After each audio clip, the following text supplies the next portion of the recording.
मित्र आप तो बुद्ध पुत्र हैं,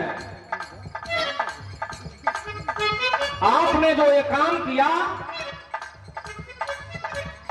ये स्वर्णिम अक्षरों में लिखा जाएगा, लेकिन इन हम उनका जो अक्षर लिखा दिया आज की नौकी पीढ़ी का कि मोबाइल जितने बढ़िया हो उतनी खराबो हो।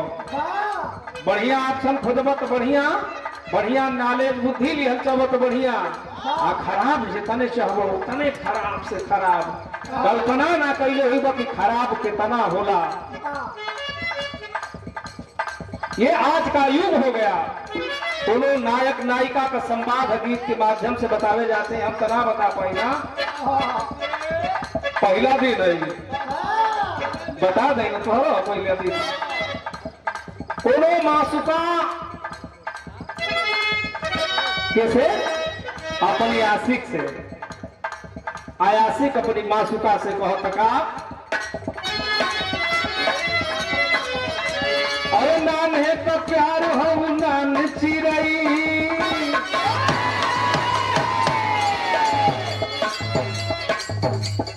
इतना बार खुल्ला होने से मन का मुराद पूरा हो गई। अरे नाम है तो प्यार हो नान चिरई,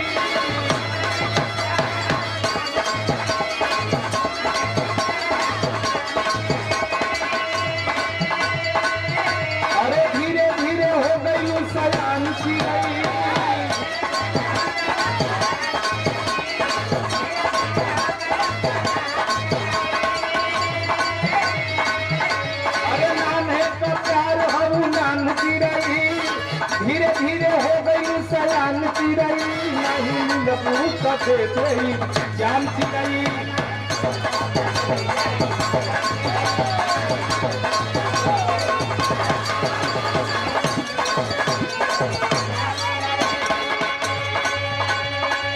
वो आशिक अपनी मासूका से कहा था दयानंद के विंध्याचल पे, आशिक मासूका मानला हमको के भी स्पष्ट नहीं करते कि के का हो अभी खुला कोई सकेगा। अरे नाम है का प्यार हो नान चिरई,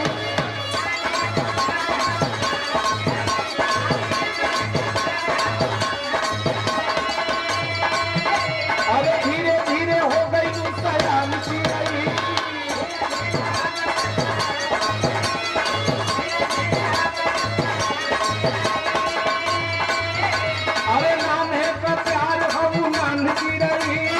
धीरे धीरे हो गई सयान चिरई, नहीं पूछते जान चिरई।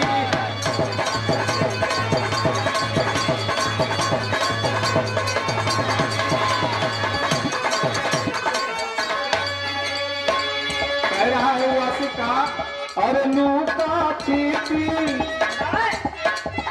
खेला तेरा हालो, याद करो इनके हो जाना।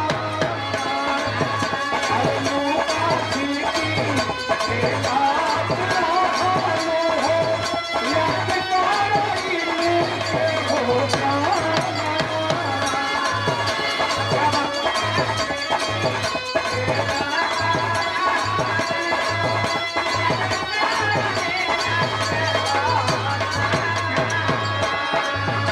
अरे माटी के सुगवा बनाई के वो हमें भारत रखलूना।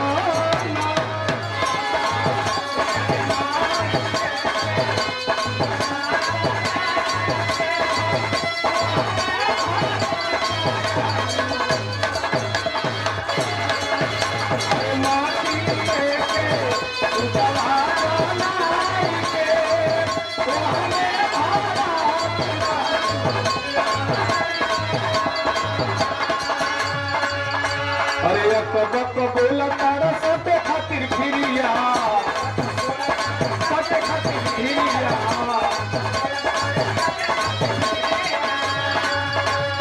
दो चार को लंठ लेके खेला शरीरिया।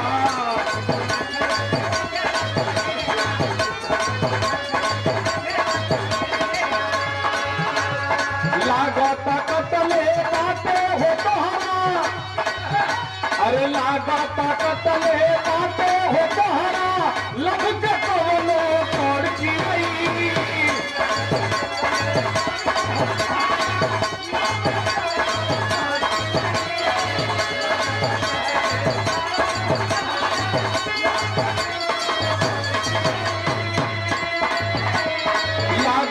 कतले बाटे हो तोहरा, लब के कवनो तोड़ चिरई। नान्हे का प्यार अब नान चिरई,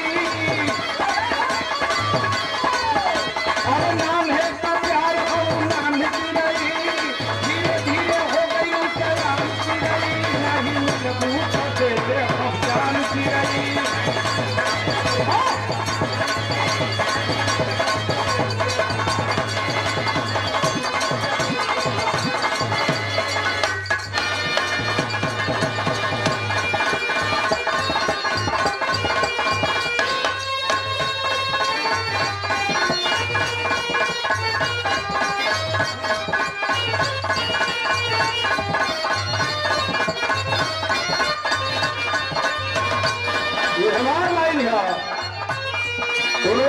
बहुजन समाज का बेटी बहन, घर परिवार का बहू अपने पति से कहते का मेरा भैया तनी नजर इधर है।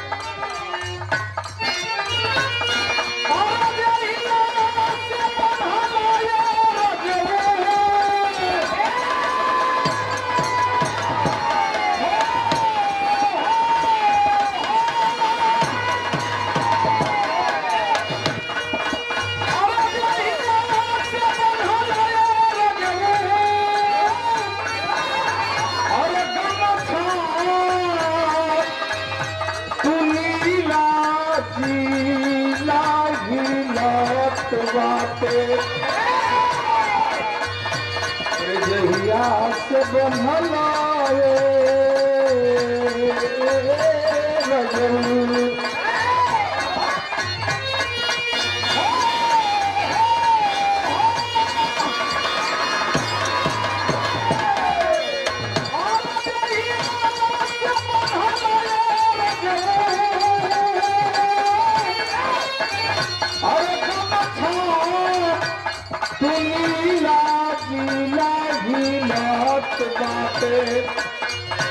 अरे गीला गीलत बाटे, अरे भाई जाई,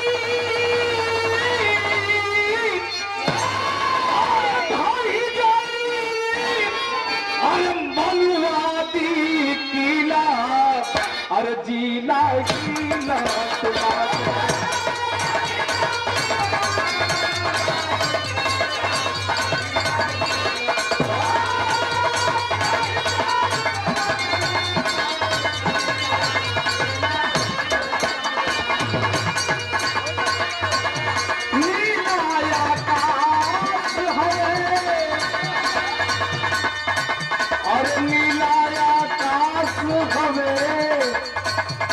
नीला तोहरी चोटी के कलरवा ये लगू,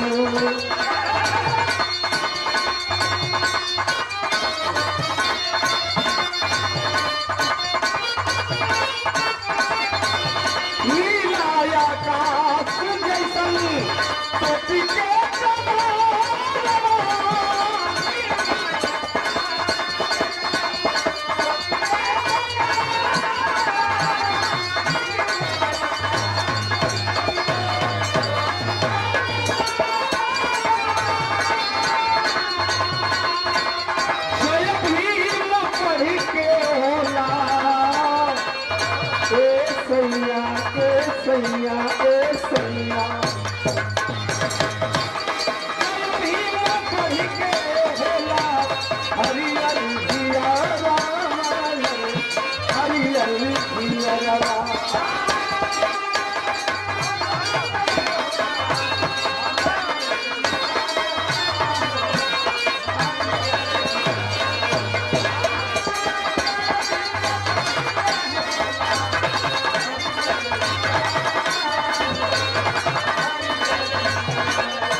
बातें बड़ी घोना ढीला ढीला ढीला बातें और भाई जाई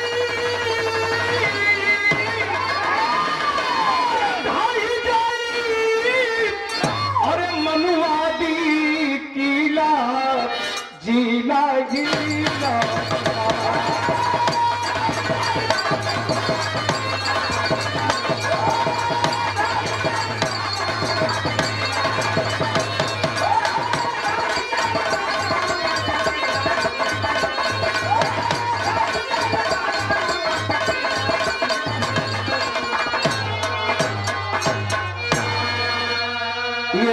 लय बना के आ जा, कम समय में हो जा, उधर नंबर देवे कि काहे कि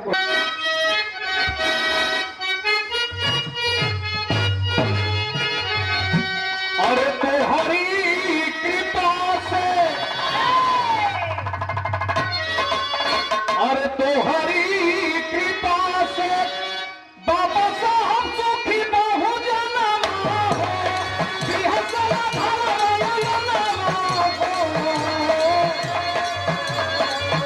तोहरी कृपा से बाबा साहब सुखी बहु जनमा हो बिहसला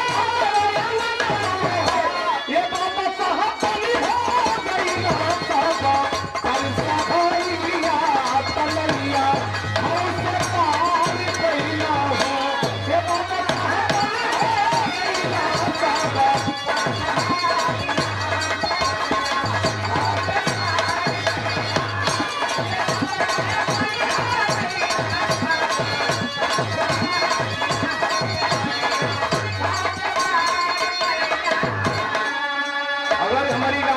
त्रुटि हुई तो आपको आप लोगों को बता दे तो हम सुधार जरूर करें। तोहरे बिहाल रोजी रोटी का मिले ये बाबा साहब बनी हो गई करके गईला कन्हैया भरत के पार कैला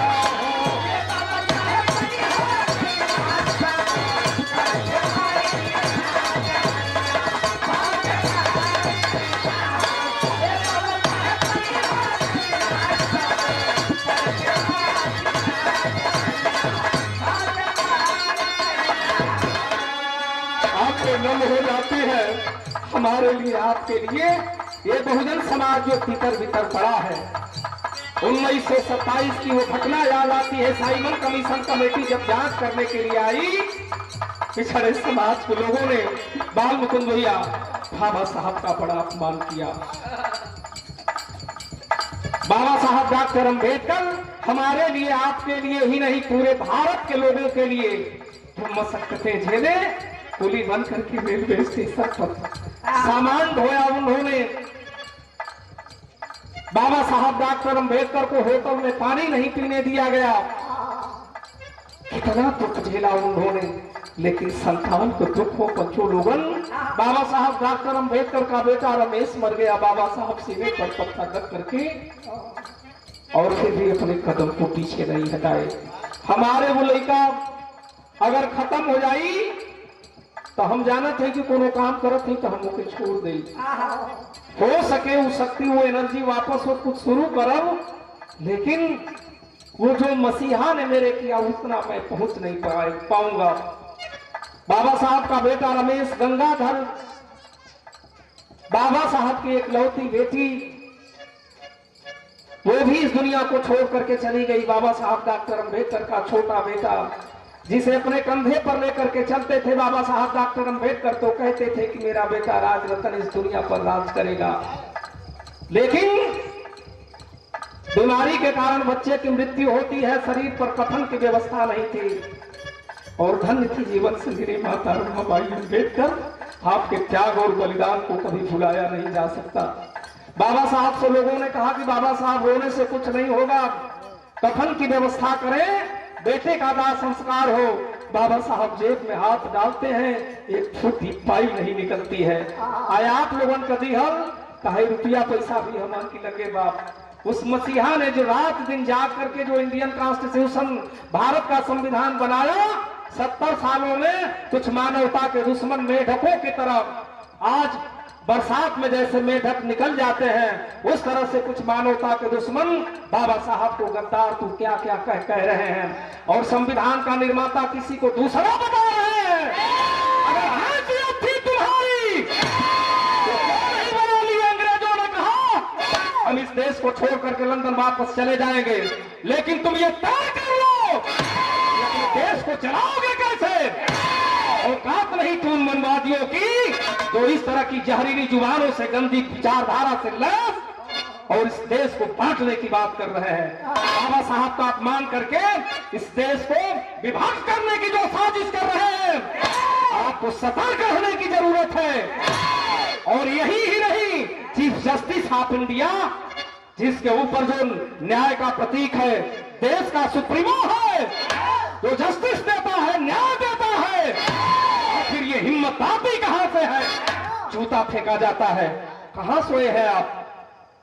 अगर आप सतर्क नहीं हुए तो आने वाला दिन ये खतरों से खाली नहीं है। इसीलिए तो रात में सोने का समय है। सदस्य जिला पंचायत, हमारे बड़े भैया, तमाम हमारे साथी डॉक्टर अमरनाथ बहुत ही खाना खा करके नमक रोटी घर में जो भी है आराम करते, कोई जरूरत नहीं थी, सोना जरूरी है, लेकिन समाज का काम करते हैं। इन्होंने कहा कि हमारे भाई आए हैं तो मैं जरूर जाऊंगा।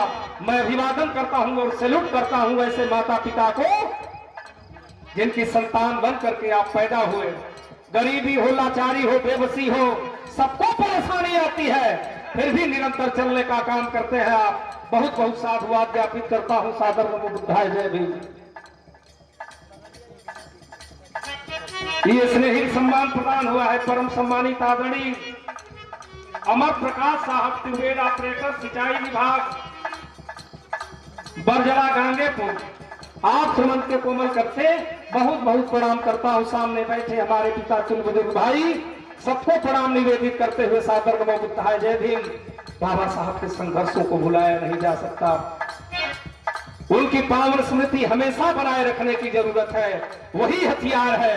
अगर इन महापुरुषों की विचारधारा से आप भटक गए तो वो दिन आने वाला जो है खतरों से खाली नहीं है। तो इसीलिए कह रहा हूं क्या, ही बात के कहे को मुझे उनको हाथों का तो हम सात पुष्ट भी आ जाई तो वो कुछ करे वाला तो ना कोई हम।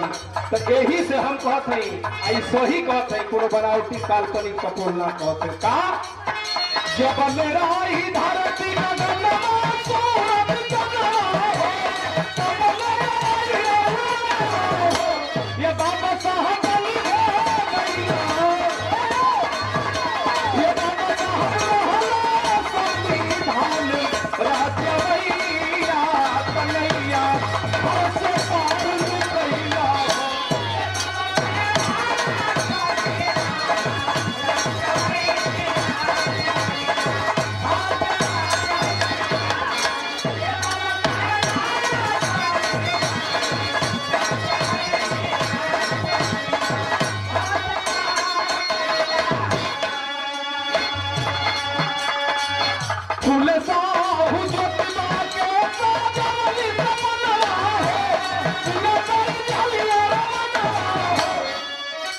बाबा साहब ने भगवान बुद्ध को ही क्यों अपना आदर्श माना, कबीर को, फूले को ही गुरु क्यों माना?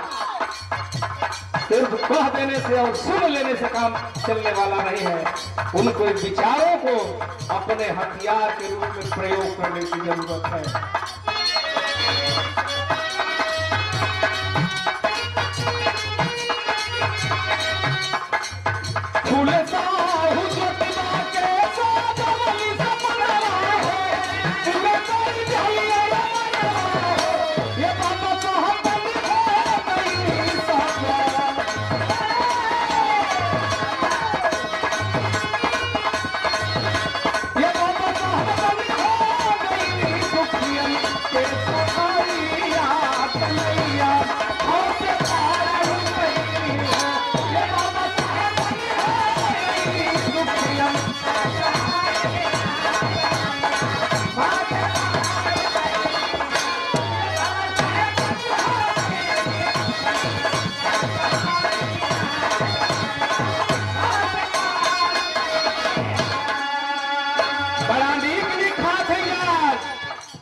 बड़ा नीक नीक खाना मिल जाता, कंपटीशन होके के चाहिए, समाज में उन्नति होके के चाहिए।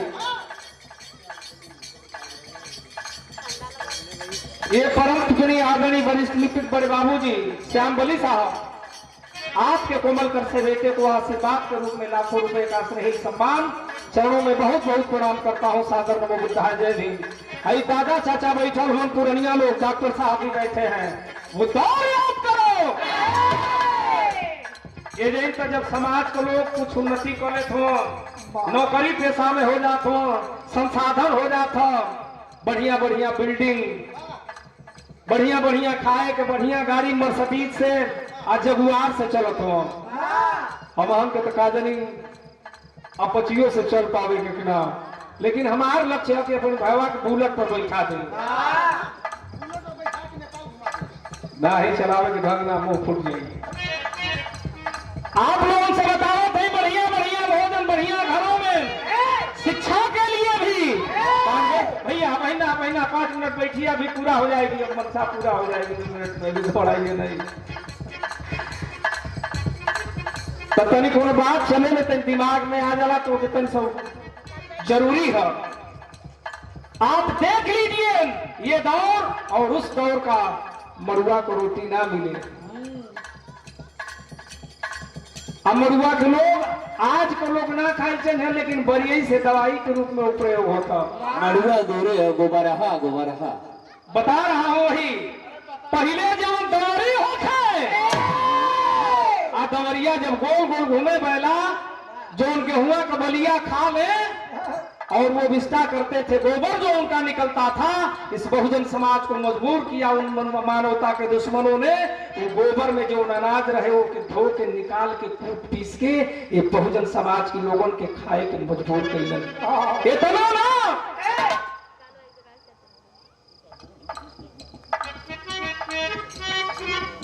इतना ना मरे हुए पशुओं का मांस खाने पर मजबूर किया गया बहुजन समाज के लोगों को।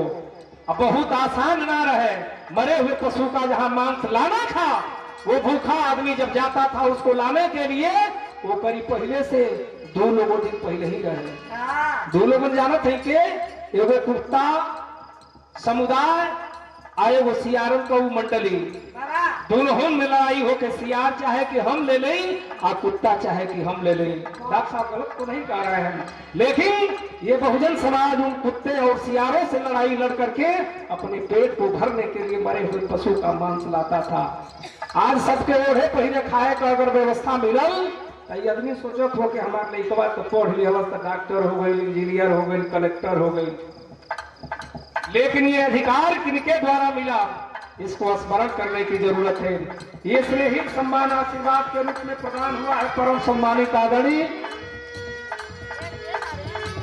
शिष्य स्वर्गीय बेचन जी बिरहा गायक कमलेश भारती जी, राष्ट्रीय अध्यक्ष राष्ट्रीय 85 प्रगतिशील समाज पार्टी से आपके कोमल कर से ये ढेर सारे रुपयों का स्नेहित सम्मान प्रदान हुआ है। बहुत बहुत साधुवाद, सादर नमो बुद्धाय, जय भीम। गीत की अंतिम लाइन में कहना है क्या?